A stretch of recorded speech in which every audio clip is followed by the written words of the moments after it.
Deus me levantou nesse momento e trouxe algumas coisas ao meu coração após eu ter orado. E eu queria compartilhar com vocês, já que o outro vídeo foi tão abençoador e eu não esperava. Então Deus me usa dessa maneira. E eu queria compartilhar com vocês 2 textos. Eu não gosto muito de tratar do assunto diabo, ou de tratar do assunto do inimigo, ou as suas obras, porque eu gasto muito mais tempo falando de Deus do que das obras de Satanás. Porque são muito maiores os feitos do nosso Deus do que os feitos de Satanás, porque ele não tem poder sobre nada. Ele simplesmente não é criativo e ele se torna a repetir muitas coisas. Então não gaste tempo falando, o inimigo tem me feito isso, o inimigo tem me feito aquilo. Gaste tempo falando do seu Rei Jesus. Ele venceu a morte. Então gaste tempo falando dele. E aí, se tratando do inimigo, eu queria trazer um versículo que está em Judas 1, que só tem um capítulo, versículo 8 e 9. Diz assim: do mesmo modo, esses homens têm visões que os fazem pecar contra o próprio corpo deles, desprezam a autoridade de Deus e insultam os gloriosos seres espirituais. Nem mesmo o arcanjo Miguel fez isso, na discussão que teve com o diabo para decidir quem ia ficar com o corpo de Moisés.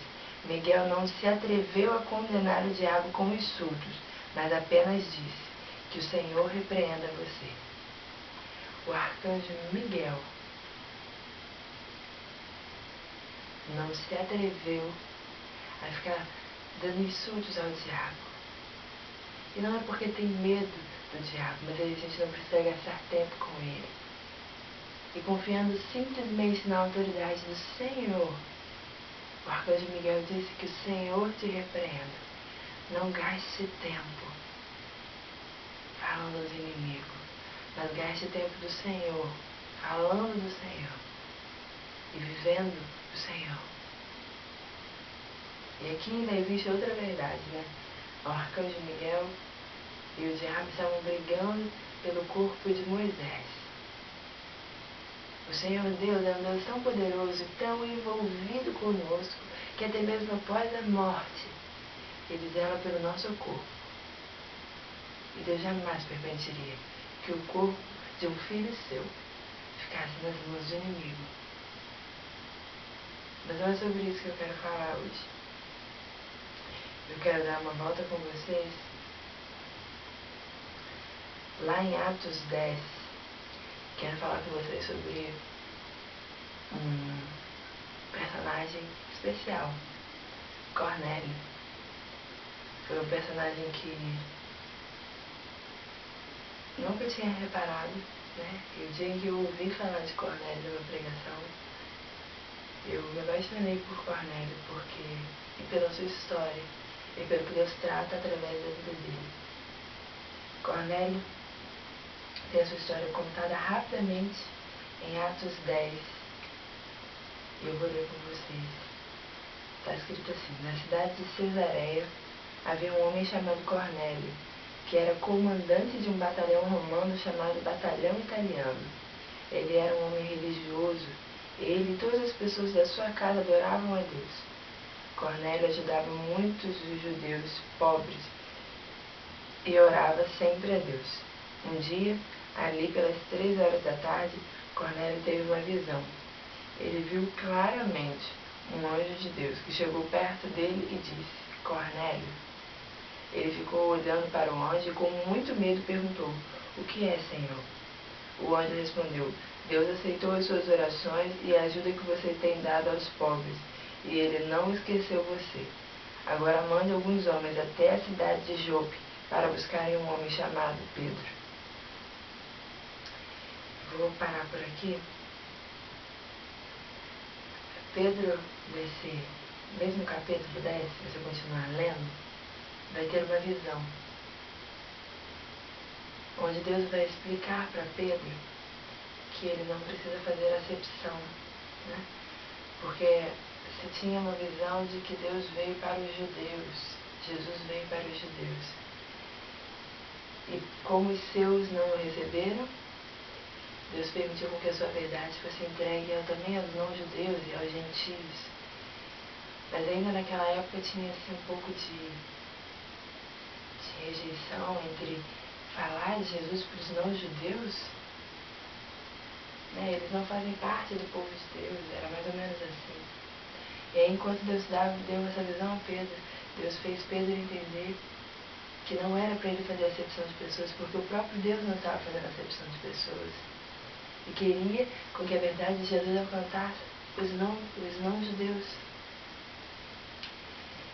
E aí, por que eu quero falar disso nessa hora? Após essa visão que Deus vai dar a Pedro, e Pedro vai até a casa de Cornélio, e junto de outras pessoas que vão estar na casa de Cornélio, Pedro vai falar de Jesus. E muitas pessoas vão se converter e o Espírito Santo vai descer sobre aquele lugar. E isso você pode ver lendo esse capítulo 10. E lá no final do capítulo 10, no 44, diz assim: quando Pedro ainda estava falando, o Espírito Santo desceu sobre todos os que estavam ouvindo a mensagem. Os judeus seguidores de Jesus, que tinham vindo de Jope com Pedro, ficaram admirados por Deus ter derramado o dom do Espírito Santo sobre os não-judeus, pois eles ouviam os não-judeus falarem em línguas estranhas e louvarem a grandeza de Deus. Então Pedro disse: essas pessoas receberam o Espírito Santo como nós também recebemos. Será que alguém vai proibir que sejam batizadas com água? Então mandou que aquelas pessoas fossem batizadas em nome de Jesus Cristo. E na verdade, apesar de estarmos falando de Cornélio, eu quero falar de Jesus. Que nessa noite Deus me fez entender uma coisa. Agora vamos fazer, né, uma síntese de tudo que eu falei. Por que eu falei do inimigo? Nós não devemos gastar tempo com as obras do inimigo. Mas se tem uma coisa que o inimigo tem feito, é tentar apagar o nome de Jesus. Salvação só existe por meio de Jesus. Você precisa da fé. Mas a fé em quem? Em Jesus.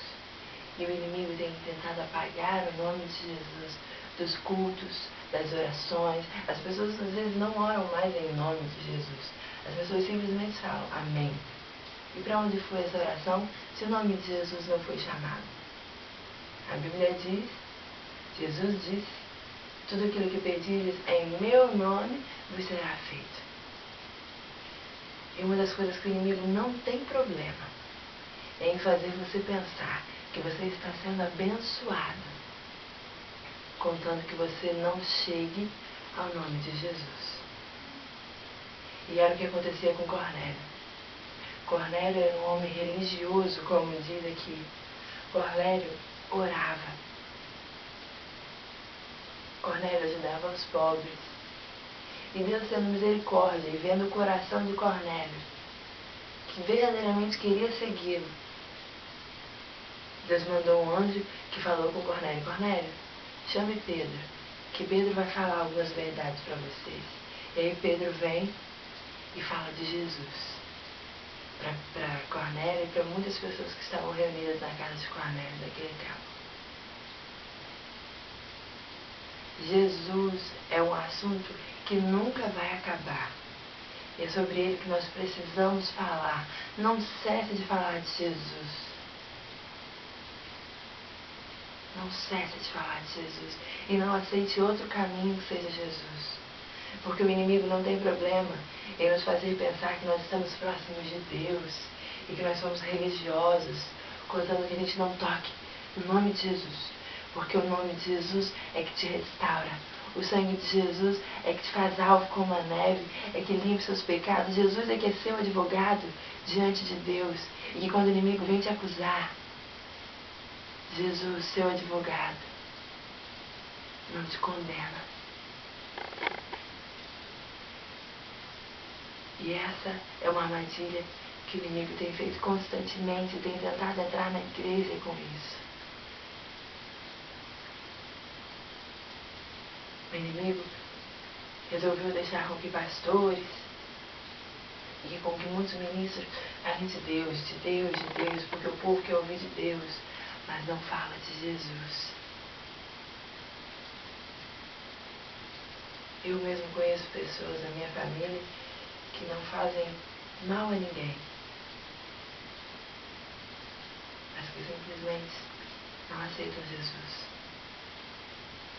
Jesus é o caminho e sempre será o caminho. E o inimigo tem feito isso.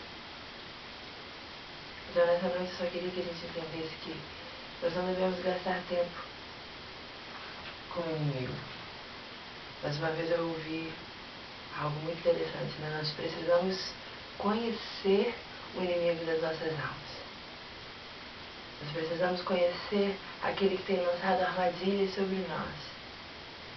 E uma armadilha que o inimigo tem lançado na igreja e tem lançado no povo de Deus é tentar apagar o nome de Jesus. Você pode falar de Deus à vontade, o inimigo não vai se incomodar com isso. Não foi em nome de Deus que Jesus expulsava demônios, mas foi no nome de Jesus que os discípulos expulsavam demônios. Porque é o nome de Jesus que liberta. O nome pelo qual você deve amar é Jesus. E aí eu estou lembrando de uma frase que eu li no livro Loucos pelo Espírito Santo. É o seguinte: Deus é um Deus missionário. Deus enviou Jesus e Jesus enviou o Espírito Santo. Tudo isso se encontra em Jesus. Jesus é aquele que te liga a Deus e Jesus é aquele que te enche do Espírito Santo. Assim foi aqui na cena que nós lemos sobre Cornélio. Após falar sobre Jesus para aquelas pessoas, o Espírito Santo desceu sobre elas. Não existe outro caminho entre Deus e nem mesmo para o Espírito Santo que não seja Jesus.